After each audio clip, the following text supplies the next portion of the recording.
سندھ باد کا 7واں اور آخری سفر۔ چھٹے سفر سے واپس آ کر میں پہلے کی طرح عیش و عشرت کی زندگی گزارنے لگا۔ مجھے کچھ کرنے کی ضرورت نہ تھی۔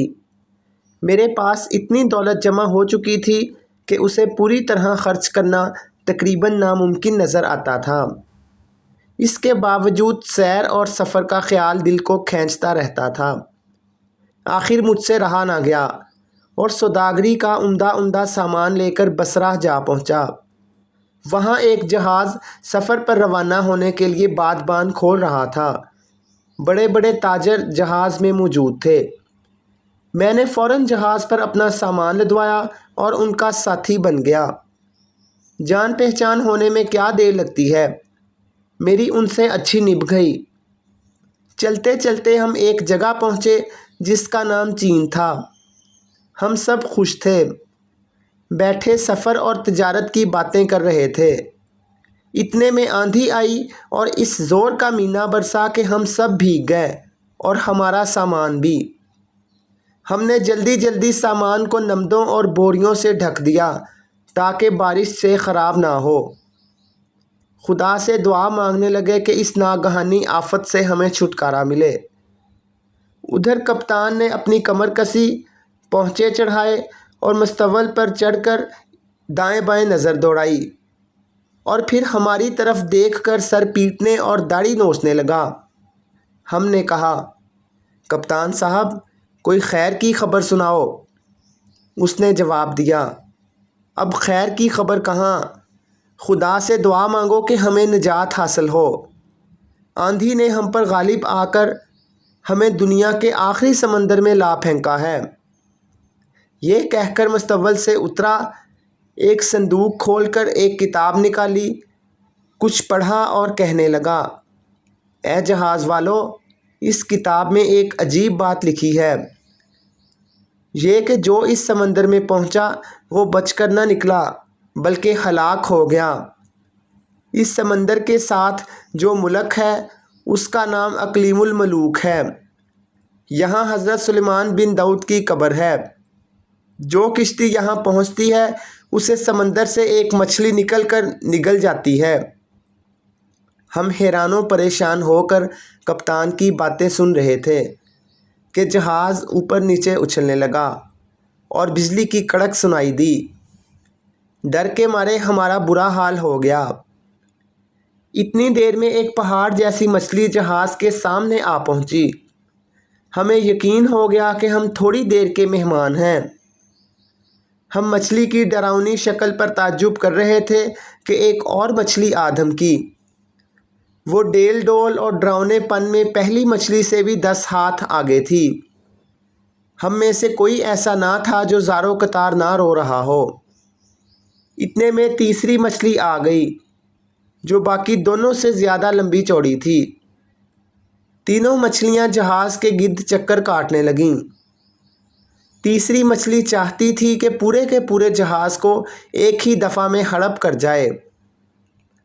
اچانک ہوا اس زور سے چلی کہ جہاز کو تیر کی طرح مچھلیوں سے دور اڑا لے گئی۔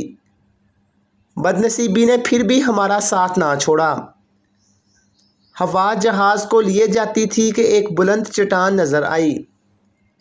ہوا نے جہاز کو بلند چٹان پر لا پٹکا۔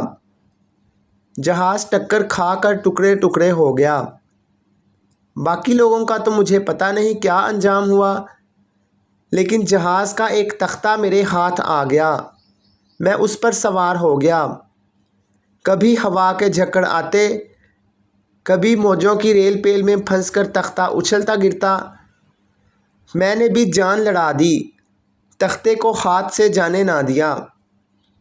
میں دل میں کہتا تھا، سندھ باد جہازی، تو سمندر کے سفر سے باز کیوں نہیں آتا؟ تجھے یاد نہیں ہر سفر میں مرنے سے بال بال بچتا رہا ہے؟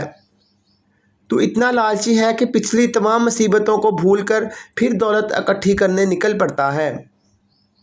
کیا تیرے پاس مال و دولت کی کوئی کمی تھی؟ یا اللہ، میری توبہ، 1000 بار توبہ، جو اب کبھی سفر کروں یا سفر کا خیال بھی دل میں لاؤں۔ 2 دن اور 2 راتیں میں تختے سے چمٹا بہا چلا گیا۔ تیسرے دن تختہ ایک جزیرے کے ساحل پر جا لگا۔ وہاں بہت سے درخت تھے، ندیاں بہہ رہی تھیں۔ بھوک کے مارے میں نہ جانے کتنے پھل کھا اور کتنا پانی پی گیا۔ جان میں جان آئی تو جزیرے کو دیکھنے بھالنے کو دل چاہا۔ گھومتے گھامتے مجھے ایک بڑی ندی نظر آئی جس میں پانی کا بہاؤ غضب کا تیز تھا۔ مجھے فوراً یاد آیا کہ چھٹے سفر میں ندی میں کشتی پر سفر کرنے سے میری جان بچی تھی۔ سوچا کہ کسی طرح لکڑیاں جمع کر کے کشتی بناؤں، شاید اس مرتبہ بھی کشتی مجھے کسی آبادی تک پہنچا دے۔ آس پاس اونچے اونچے درخت تھے، مجھے معلوم نہ تھا کہ وہ سندل کے درخت ہیں۔ میں نے ان درختوں کی لکڑیاں اکٹھی کر لیں، پھر نرم شاخیں اور گھاس لے کر انہیں رسی کی طرح بٹا۔ ان رسیوں سے لکڑیوں کو مضبوط باندھا۔ یوں ایک تختہ نما چھوٹی سی کشتی تیار ہو گئی۔ میں نے دل میں کہا، اگر میں بچ گیا تو یہ صرف خدا کا کرم ہوگا۔ میں نے کشتی ندی میں ڈالی اور خدا پر بھروسہ کر کے چل پڑا۔ 3 دن گزر گئے۔ پیاس لگتی تو ندی کا پانی پی لیتا، لیکن کھانے کے لیے میرے پاس کچھ بھی نہیں تھا۔ میں بالکل کمزور ہو گیا اور میرا سر چکرانے لگا۔ چڑیا کے بچے جتنی جان بھی مجھ میں نہ رہی۔ کشتی آخر ایک پہاڑ کے پاس پہنچی جس کے درمیان سے ہو کر ندی گزرتی تھی۔ مجھے پچھلی ندی کی تنگی یاد آئی۔ خوف مجھ پر غالب آ گیا۔ میں نے چاہا کہ کشتی کو جوں توں کر کے کنارے تک لے جاؤں اور اتر پڑوں۔ ندی کا بہاؤ بہت تیز تھا اور میری ایک نہ چلی۔ پہاڑ سے گزر کر ندی ایک وادی میں پہنچی جہاں وہ آبشار کی صورت میں نیچے گرتی تھی۔ بلندی سے پانی کے گرنے کا شور سن کر دل دہلا جاتا تھا، مگر تیز بہتے پانی کے آگے میرا کیا زور چلتا۔ کشتی ادھر ادھر ڈولتی آبشار کے راستے نیچے جا گری۔ خدا کو میرا بچانا مقصود تھا۔ نہ تو کشتی ٹوٹی، نہ میں پانی میں گرا۔ جب ہوش ٹھکانے آئے تو دیکھا کہ سامنے ایک عظیم الشان شہر ہے جس میں طرح طرح کی خوشنما عمارتیں ہیں۔ شہر والوں نے جو مجھے اس طرح بہتے دیکھا تو جال اور رسے پھینک کر کشتی کو جکڑ لیا اور کھینچ کر کنارے پر لے آئے۔ میں وہاں آ کر گر پڑا کہ بھوک پیاس، مسلسل جاگنے، تھکاوٹ اور ڈر سے مجھ میں ذرا دم نہ تھا۔ جو بھیڑ میرے ارد گرد جمع تھی اس میں سے ایک بوڑھا میری طرف بڑھا جو نہایت باروب شخص تھا۔ قد لمبا، جسم صحت مند، سر کے بال اور داڑھی سفید۔ وہ مجھے حمام لے گیا۔ میں نے پھٹے پرانے میلے کچیلے کپڑے اتار پھینکے اور نہا کر نیا لباس پہنا جو بڑے میاں نے فراہم کیا تھا۔ حمام سے وہ مجھے اپنے گھر لے گیا۔ گھر والے مجھے دیکھ کر خوش ہوئے۔ مجھے ایک سجے ہوئے کمرے میں بٹھایا گیا۔ میرے سامنے نہایت عمدہ کھانے چن دیے گئے۔ میں نے پیٹ بھر کر کھایا اور مزے مزے کے شربت پیے۔ بڑے میاں نے اپنے مکان کے پہلو میں ایک گھر میرے رہنے کے لیے خالی کروا دیا۔ کئی ملازم میری خدمت کے لیے مقرر کیے۔ 3 دن تک میں صبح شام بہترین کھانوں سے لطف اندوز ہوتا رہا۔ جو کمزوری مجھے سفر کے دوران میں لاحق ہوئی تھی بالکل دور ہو گئی۔ چوتھے دن بڑے میاں آئے تو کہنے لگے، بڑی خوشی کی بات ہے کہ تو پوری طرح تندرست ہو گیا۔ تجھ سے مل کر ہم سب بہت خوش ہیں۔ میرے ساتھ چل اور جو مال تیرے پاس ہے اسے بیچ ڈال۔ جو آمدنی ہو اس سے نیا مال خرید۔ سوداگری اسی لین دین کا نام ہے۔ بڑے میاں کی باتیں سن کر میں ہکا بکا رہ گیا اور دل میں کہنے لگا، میرے پاس کون سا مال ہے جسے بیچوں گا؟ بڑے میاں کیسی بہکی بہکی باتیں کر رہے ہیں۔ میں منہ سے کچھ نہ بولا کہ بڑے میاں نے میرے ساتھ بھلائی کی تھی۔ ان کے کہے کو جھٹلانے کی ہمت مجھ میں نہ تھی۔ بڑے میاں بولے، میرے ساتھ بازار چل، اگر تیرے مال کی صحیح قیمت ملے تو بیچ ڈال، اگر نہ ملے تو میرے گودام میں رکھوا دے، شاید کسی اور دن اچھی قیمت مل جائے۔ میں نے دل میں سوچا کہ بڑے میاں کا کہا ماننا ہی پڑے گا، چل کر دیکھوں تو صحیح کہ یہ کس مال کا ذکر کر رہے ہیں۔ بازار میں پہنچا تو دیکھا کہ میری کشتی وہاں کھلی پڑی ہے اور لکڑیوں کی بولی لگ رہی ہے۔ مجھے پہلی دفعہ پتہ چلا کہ میں انجانے میں ڈھیر ساری قیمتی سندل کی لکڑی لے آیا ہوں۔ تاجر بولی لگاتے رہے۔ 1000 دینار پر بولی ختم ہو گئی۔ بڑے میاں نے کہا، آج تو مال کے یہی دام ملیں گے، بیچنا ہے تو بیچ ڈال ورنہ کسی بہتر دن کا انتظار کر۔ میں نے کہا، بابا جی آپ کا حکم سر آنکھوں پر، جو کہیں گے میں وہی کروں گا۔ بڑے میاں بولے، کیا تو چاہتا ہے کہ یہ سندل مجھے بیچ دے؟ دوسرے 1000 دینار دے رہے ہیں، میں 100 دینار زیادہ دوں گا۔ میں نے کہا منظور۔ میں نے سندل آپ کے ہاتھ بیچا۔ بڑے میاں نے اپنے غلاموں کو حکم دیا کہ سندل اٹھا کر لے جائیں اور 1100 دینار گن کر میرے حوالے کیے۔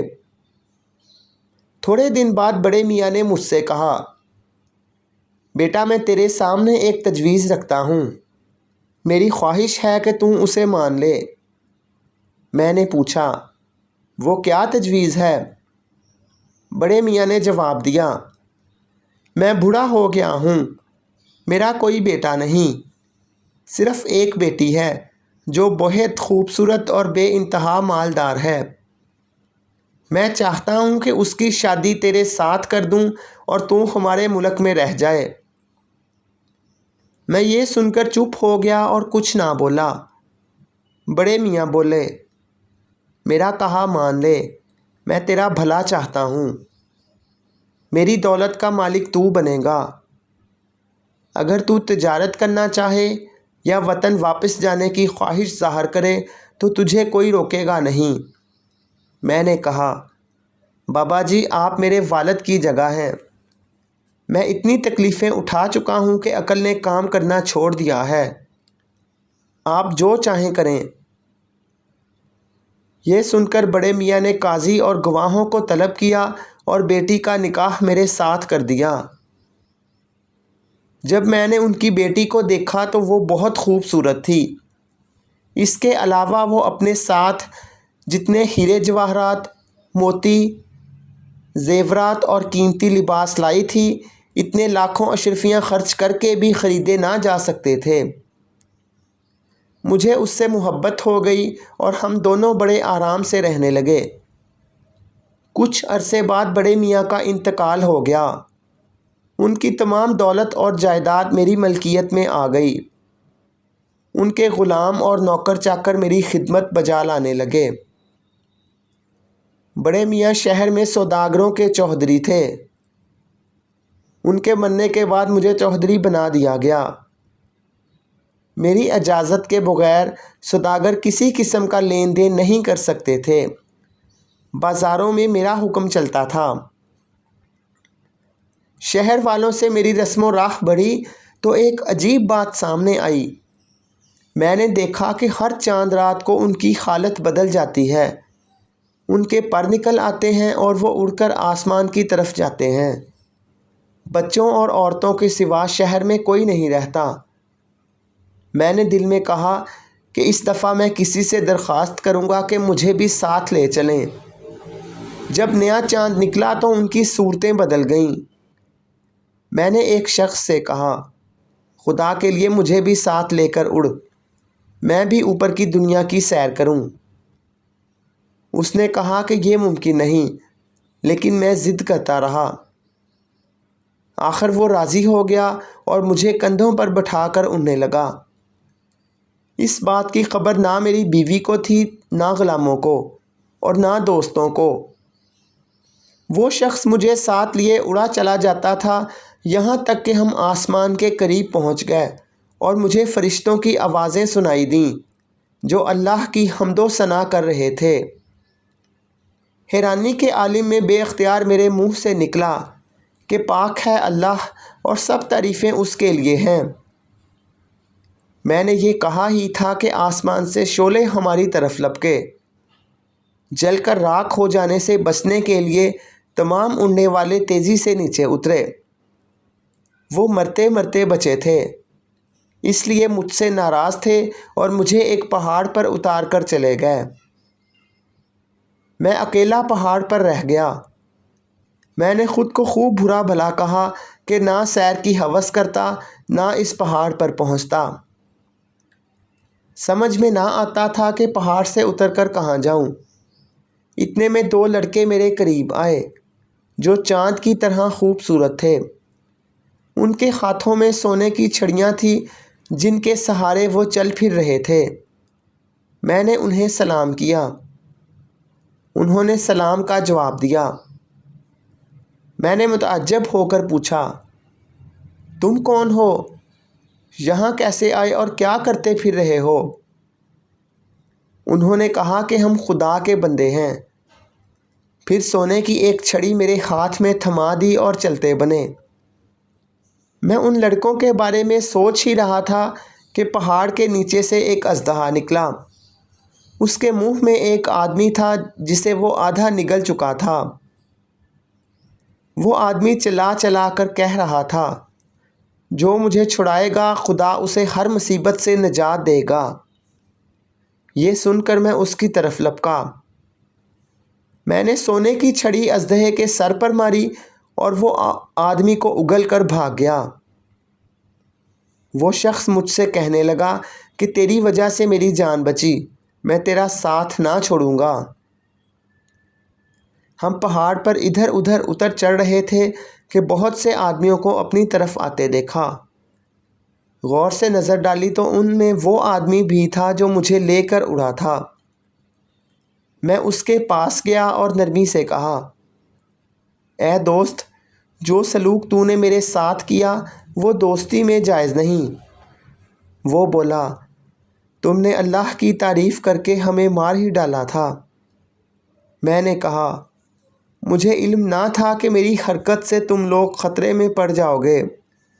آئندہ ایسا ہرگز نہ کروں گا۔